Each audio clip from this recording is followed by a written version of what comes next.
Hello students, कैसे हो आप लोग? ठीक हो बेटा?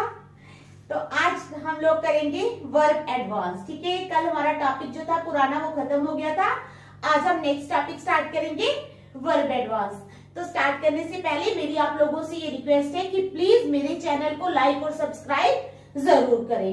तो चलो स्टार्ट करते हैं वर्ब एडवांस। ठीक है,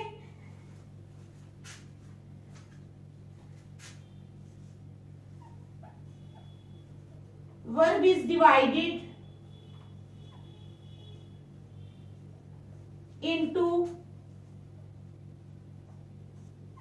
two parts। क्या है? verb is divided into two parts, finite verb and non finite verb। क्या है? finite verb and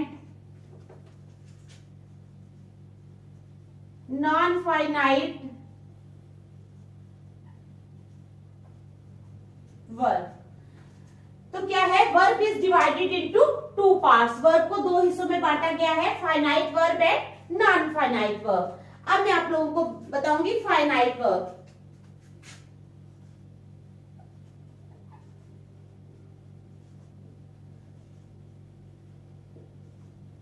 if finite verb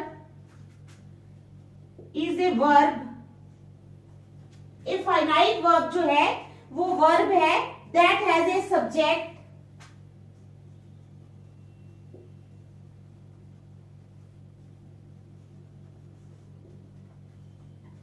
that has a subject and shows tense, and shows tense।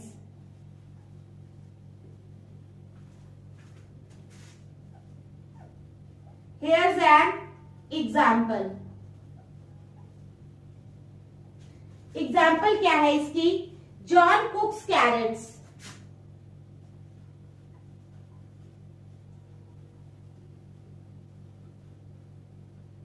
John cooks carrots. ठीक है, अब यहां पे finite verb क्या है? कुक्स। कुक्स क्या है यहां पर? फाइनाइट वर्ब है। ठीक है, समझ आ गई? ये है सब्जेक्ट, जॉन है सब्जेक्ट। तो अब जो फॉर्म ऑफ वर्ब है वो क्या है? Present tense.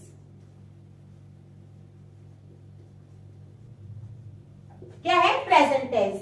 तो दोबारा मैं आपको समझाती हूं। Verb is divided into two parts.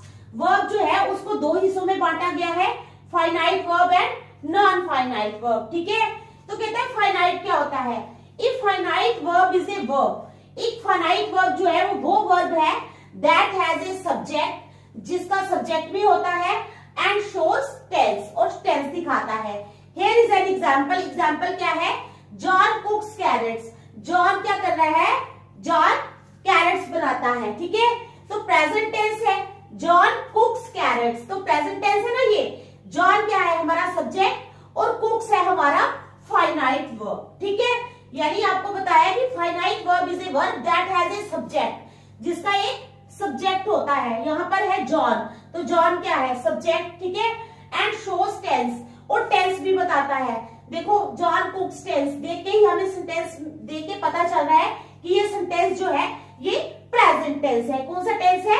Present tense. ठीक है, समझ आ गई आप लोगों को? चलो next.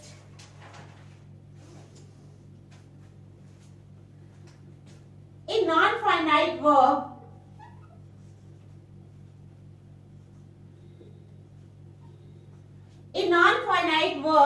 is a verb form,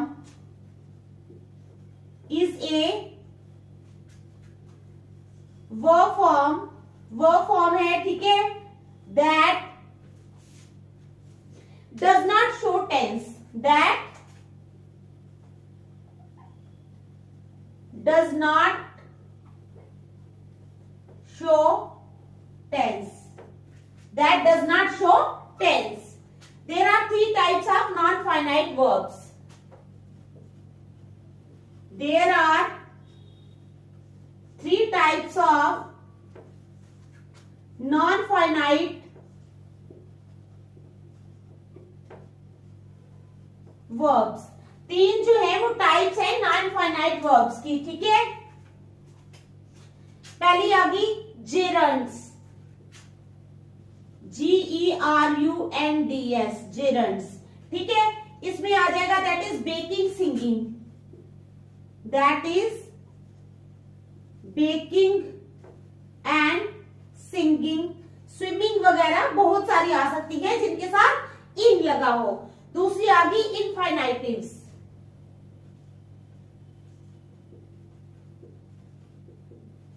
क्या आ गई infinitives, that is to bake to sing, that is to bake comma to sing, ठीक है। फिर आ गई पार्टिसिपल्स,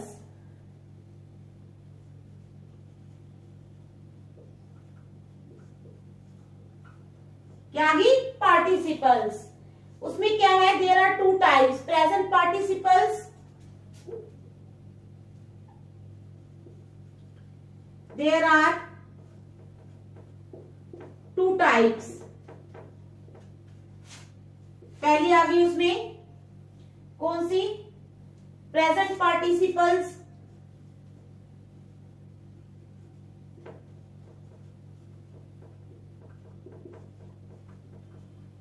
ठीक है। That is baking singing, that is baking and singing, ठीक है। फिर आ गई पास्ट पार्टिसिपल्स,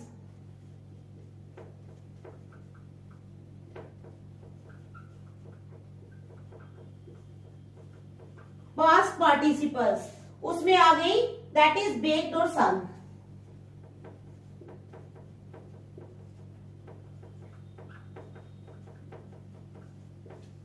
ठीक है। तो क्या है, यहां तक मैंने आपको समझाया था John books, carrots, present tense. उसके बाद a non finite verb is a verb form that does not show tense. Non finite verb जो है वो वर्ब की वो फॉर्म है जो टेंस को नहीं दिखाती, ठीक है। अब देखो उसमें कौन कौन सी आती हैं, there are three types of non finite verbs. पहले आ गया जेरंड, क्या, gerunds, that is baking singing. It means gerunds जो है वो क्या है, जेरंड्स कैसे बना है, जैसे बेक है ना, तो फिर क्या बाद में क्या किया, इंग लगाना है हमने, तो बेकिंग बन जाएगा, यानी जिनके साथ भी इंग लगा होगा, ठीक है, तो वो होगी जेरंड्स। उसके बाद इनफाइनाइटिव्स, दैट इज टू बेक, जिनके साथ टू लगा होगा, आगे क्या लगा होगा, टू लगा होगा, तो वो आ जाएंगी इनफाइनाइटिव्स में। तो participles, there are two types, present participle that is baking singing, ठीक है। दूसरी आ गई past participles that is baked और संग। तो ये है हमारा मेन जो है वर्ब एडवांस में। अभी मैं आपको समझाती हूँ आगे, ठीक है। समझ आई थोड़ी सी कि क्या है वर्ब एडवांस में। इसमें बताना है कि वर्ब जो है वो दो हिस्सों में डिवाइड किया गया है, फाइनाइट वर्ब और नॉन फाइनाइट वर्ब। उसके बाद फाइनाइट वर्ब जो है, finite verb is a verb that has a subject and shows tense. Example है John cooks carrots, present tense, ठीक है। फाइनाइट वर्ब आ गया यहाँ पर सब्जेक्ट। फिर a non finite verb is a verb form that does not show tense, जो tense नहीं दिखाती। There are three types of non finite verbs, तीन तरह की नॉन फाइनाइट वर्ब्स है। Gerunds that is baking singing, ठीक है। Infinitives that is to bake to sing. Participles there are two types, present participles that is baking singing, past participles that is baked और sung, ठीक है। यहां तक समझ आ गई। चलो अब नेक्स्ट समझाती हूँ।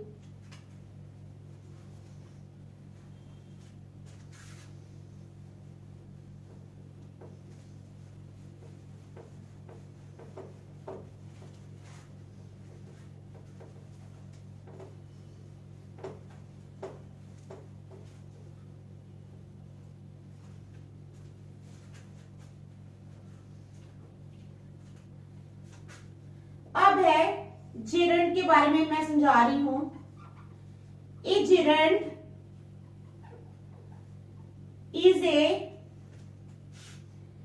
is the in form of a verb, is the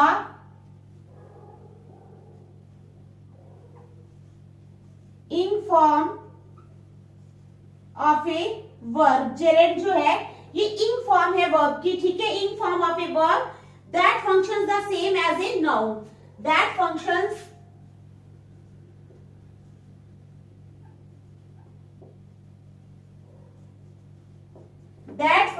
the same as noun. क्या है? ए gerund is the ing form of a verb. ing form है verb की that functions the same as noun, जो इसी तरह function करती है जिस तरह noun फंक्शन करता है. तो अब for example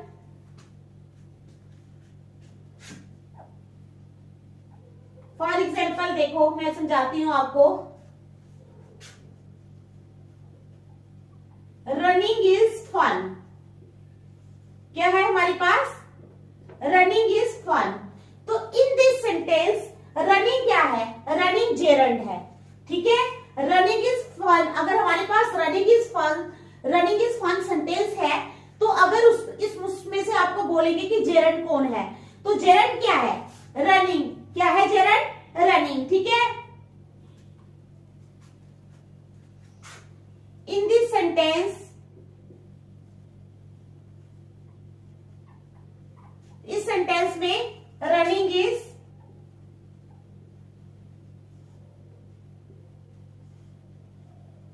gerund because it acts just like a noun, because it acts just like a noun, ठीक है. For example running is fun, तो इस सेंटेंस में running is gerund because it acts just like a noun, क्योंकि ये running जो है ये नाउन की तरह ही काम कर रहा है. समझ आ गई?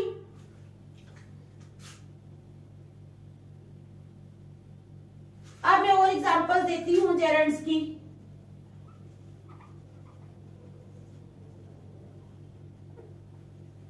ठीक है, नंबर 1 आ जाएगी swimming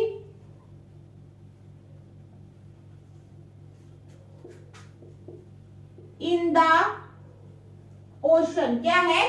swimming in the ocean has been Seema's passion,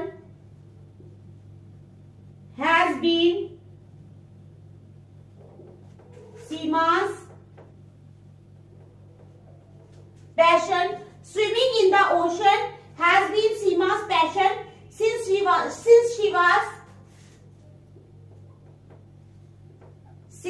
was 5 years old. Since she was 5 years old. ठीक है. दूसरी,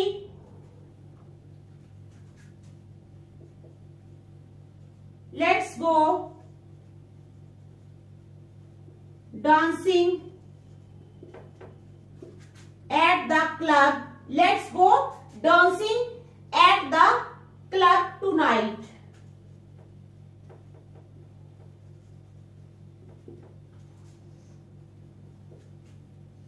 I delayed telling Jerry the bad news. I delayed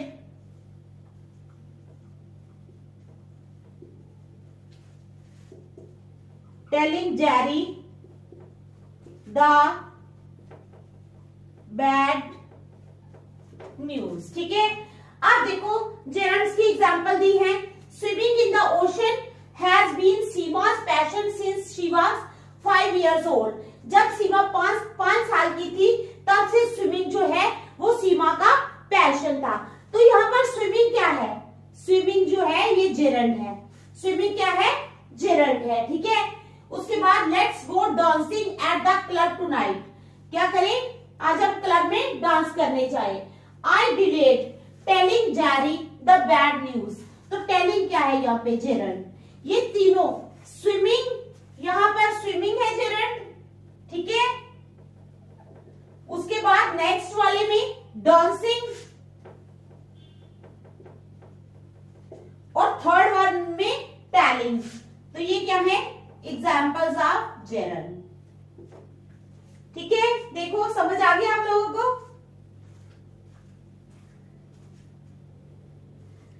बहुत ही इजी है, ठीक है।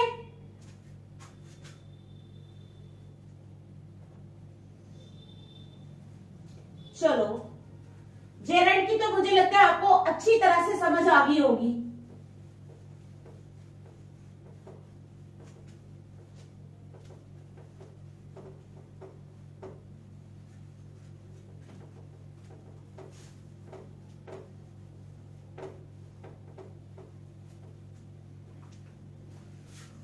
चलो, अब उसके बाद आ जाओ इनफाइनाइटिव्स।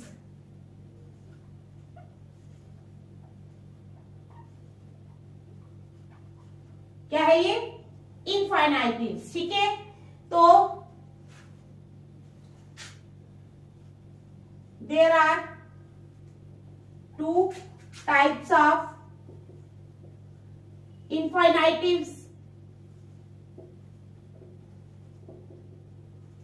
वो कौन कौन से होंगे? एक आ गया हमारे पास फुल इनफाइनाइटिव और दूसरा बेयर इनफाइनाइटिव। क्या है? फुल इनफाइनाइटिव।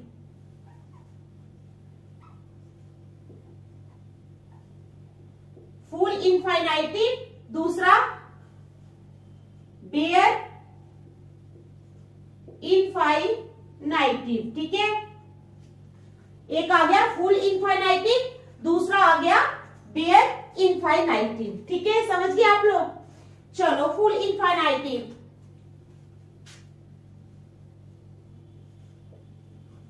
फुल इनफाइनाइटिव, तो फुल इनफाइनाइटिव क्या है? The infinitive with to is called the इनफाइनाइटिव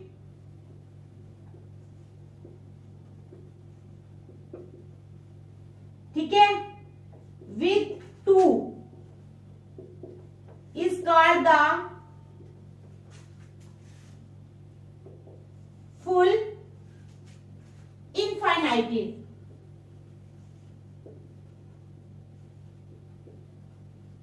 तो क्या है हमारे पास? फुल इनफाइनाइटिव, द इनफाइनाइटिव, ठीक है।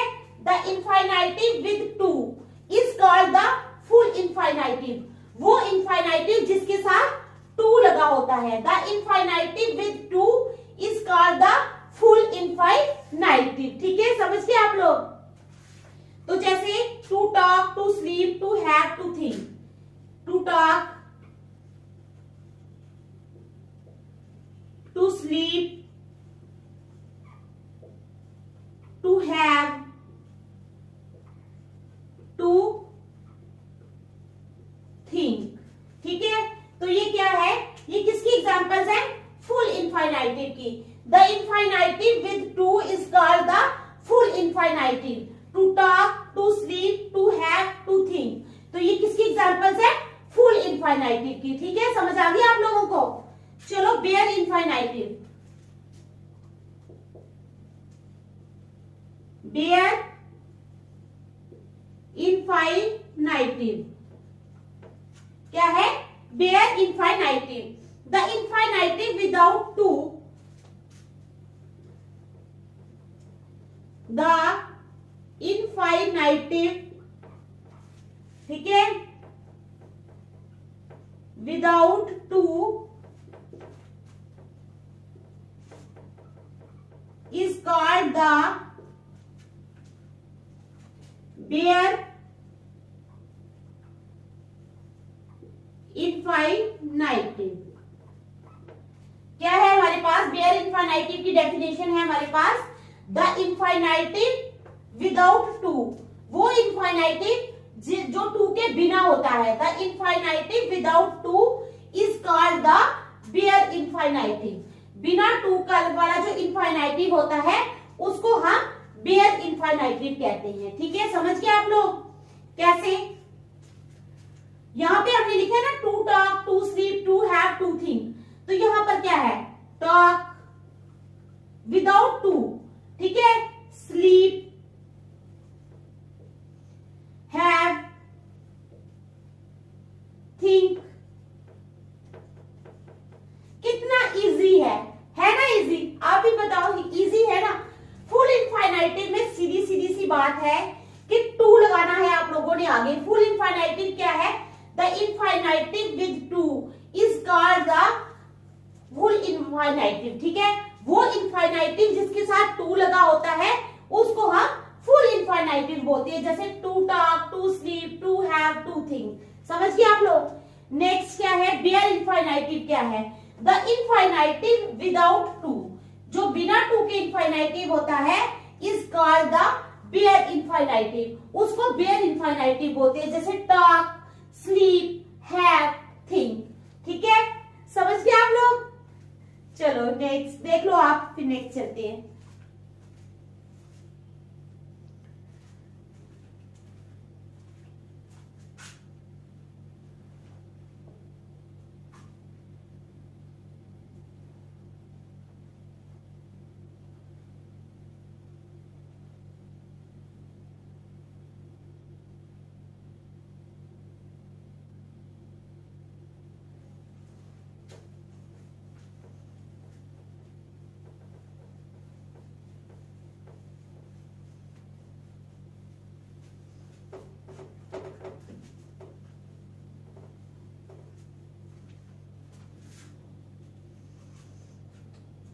अब देखो एक और फुल इनफाइनाइटिव के बारे में मैं बताती हूँ। फुल इनफाइनाइटिव, ठीक है, इसमें क्या है? I want to learn French. I want to learn French, मैं फ्रेंच सीखना चाहती हूं। I want to learn French. ठीक है, ये क्या है? फुल इनफाइनाइटिव की एग्जांपल है। किसकी है? फुल इनफाइनाइटिव। अब यहां पर क्या है? टू जो है, ये वर्ड जो है ये वर्ब है, तो टू जो है ये क्या है? इनफाइनाइटिव। ठीक है, ये टू लर्न ये फुल इनफाइनाइटिव है। समझ गए आप लोग? टू इनफाइनाइटिव है और टू लर्न जो है ये फुल इनफाइनाइटिव की एग्जांपल है। चलो नेक्स्ट मैं बताती हूं, जो वर्ब ऑफ परसेप्शन होती है ना, वर्ब ऑफ परसेप्शन कौन कौन से? सी, वॉच, हियर, नोटिस, बुक। क्या है? सी, वॉच, हियर, नोटिस और बुक। ठीक है, ये जो वर्ब ऑफ परसेप्शन होते हैं, ठीक है, के बाद बेयर इनफाइनाइटिव का यूज किया जाता है। ठीक है, ये है वर्ब ऑफ परसेप्शन। ठीक है, आफ्टर दीज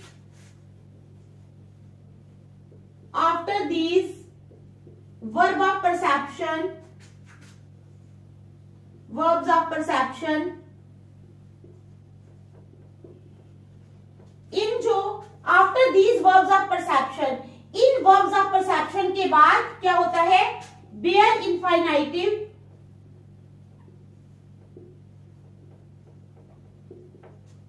इज यूज्ड। क्या होता है? Bare infinitive is used after these verbs of perception, इन verbs of perception के बाद बेयर इनफाइनाइटिव इज यूज्ड। ठीक है, समझ गए आप लोग? चलो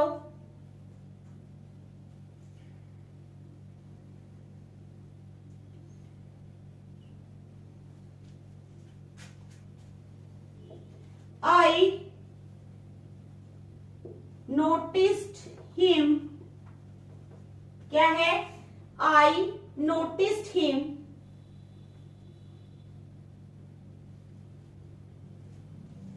destroy. I noticed him destroy, मैंने उसको तबाह होते हुए देखा। I noticed him destroy. ठीक है, तो यहां पर जो नोटिस्ड है ना, ये क्या है? Verb of perception, verb of perception. ठीक है, समझ गई? क्या है वर्ब ऑफ परसेप्शन? हिम जो है वो ऑब्जेक्ट, डिस्ट्रॉय क्या है हमारे पास? डिस्ट्रॉय जो है वो बेयर इनफाइनाइटिव है। क्या है? बेयर इनफाइनाइटिव। ठीक है, समझ गए आप लोग? तो ये मैंने दोबारा बता दिया आपको फुल उसके बारे में। चलो अब मैं बताऊंगी कैजुएटिव वर्ब्स। वैसे तो मैंने आपको पहले भी समझाया है, मुझे लगता है कैजुएटिव वर्ब्स के बारे में, फिर भी थोड़ा सा और समझा देती हूँ, क्योंकि ये अगर उसमें आया तो इसमें भी ये टॉपिक आया। जो जो टॉपिक इसमें आएंगे वो मैं आपको समझा दूंगी। कैजुएटिव वर्ब्स,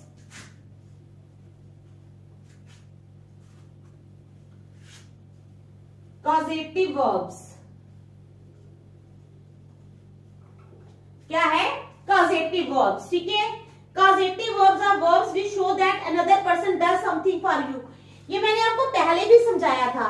कॉजेटिव वर्ब्स वो वर्ब्स होते हैं जो बताते हैं कि दूसरा इंसान हमारे लिए काम करता है। जैसे मैंने आपको बताया था कि हम अपने बाल खुद नहीं काटते हैं और हम अपनी वॉशिंग मशीन जो है वो खुद रिपेयर नहीं करते हैं, तो हम क्या करते हैं, बाल कटवाने के लिए हम बार्बर के पास जाते हैं। ठीक है, सैलून में जाते हैं, तो वॉशिंग मशीन के लिए कोई मैकेनिक वगैरह हायर करते हैं तो उसको ठीक करता है। तो यही यहाँ पे है कैजुएटिव वर्ब्स। ठीक है, कैजुएटिव वर्ब्स ये बताते हैं कि हम जो है वो अपना काम खुद नहीं करते, दूसरों से करवाते हैं। ठीक है, चलो causative verbs are verbs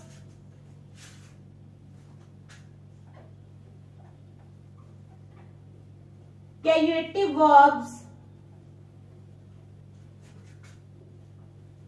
are verbs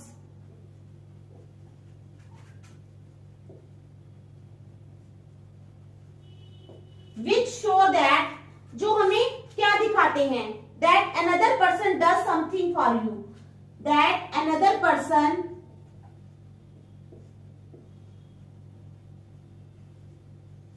does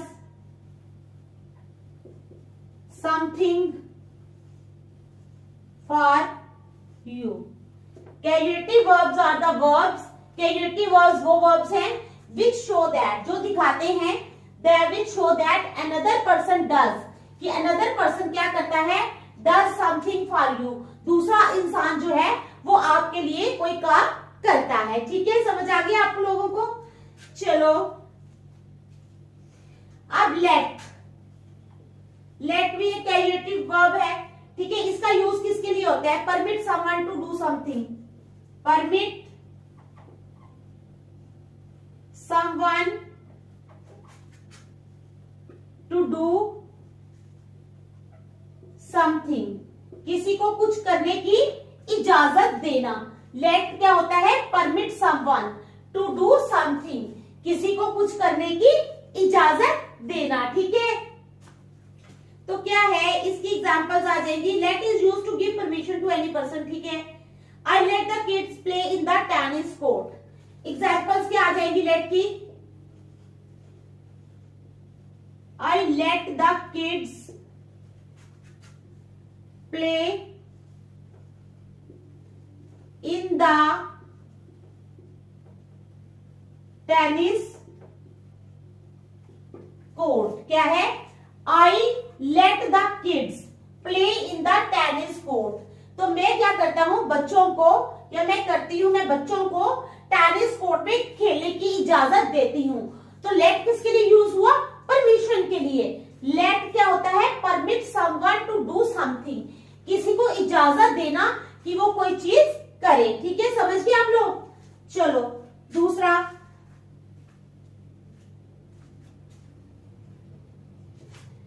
our boss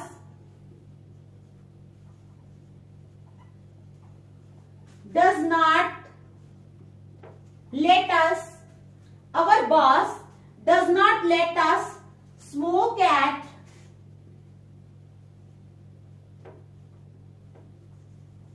office premises. Our boss does not let us, our boss does not let us smoke at office premises. हमारा बॉस हमें ऑफिस प्रीमिसेस में सिगरेट पीने की इजाजत नहीं देता। ठीक है, तो क्या है? our boss does not let us smoke at office premises। तो यहां भी let का क्या यूज हुआ है? परमिट करना, तो वो परमिट नहीं कर रहा, यानी लेट वो नहीं लेट कर रहा। तो लेट का मतलब होता है परमिशन देना। ठीक है, समझ गए आप लोग।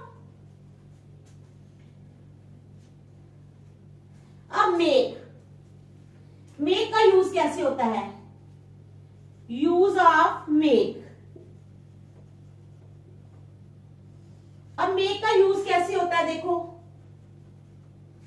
मेक का यूज होता है force someone to do something. क्या है? फोर्स समवन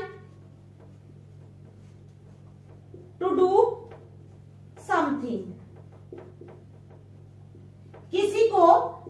कोई चीज करने के लिए फोर्स करना। मेक का मतलब होता है फोर्स समवन, किसी को फोर्स करना। ठीक है, make means force someone to do something, किसी को कोई चीज करने के लिए फोर्स करना। तो यहां पे आएगा the teacher made students work hard. The teacher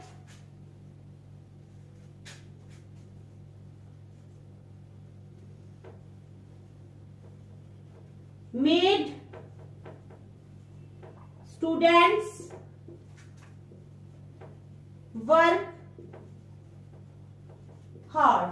तो टीचर ने क्या किया? स्टूडेंट्स को फोर्स किया कि वो सख्त मेहनत करें। मेक की सेकंड फॉर्म लगाई है हमने मेड। मेक की सेकंड फॉर्म क्या होती है? मेड। तो क्या है? The teacher made students work hard. It means the teacher force the students to work hard. Teacher क्या करता है? बच्चों को यही बार बार कहता है ना कि नहीं प्लीज एग्जाम आ रहे हैं, आप लोग सख्त मेहनत करो, सुबह जल्दी उठा करो, ये किया करो, वो किया, ठीक है ना, पढ़ा करो। तो यही है कि the teacher made students work hard. Make का मतलब यहाँ है force someone to do something. ठीक है, चलो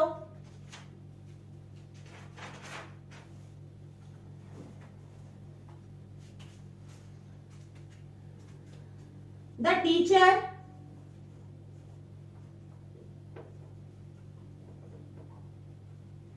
made her rewrite the assignment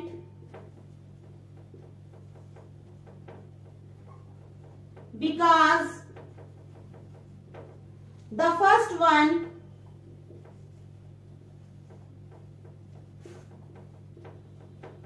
was not good। तो क्या है? The teacher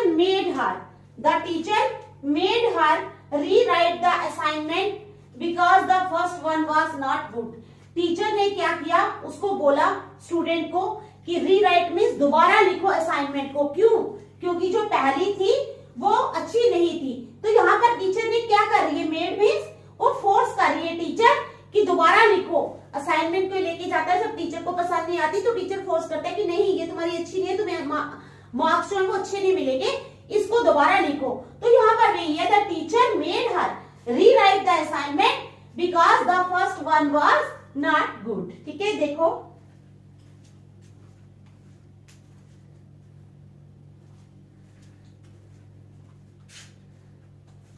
तो आज हम यहीं तक रखेंगे, नेक्स्ट हम कल करेंगे। Thank you.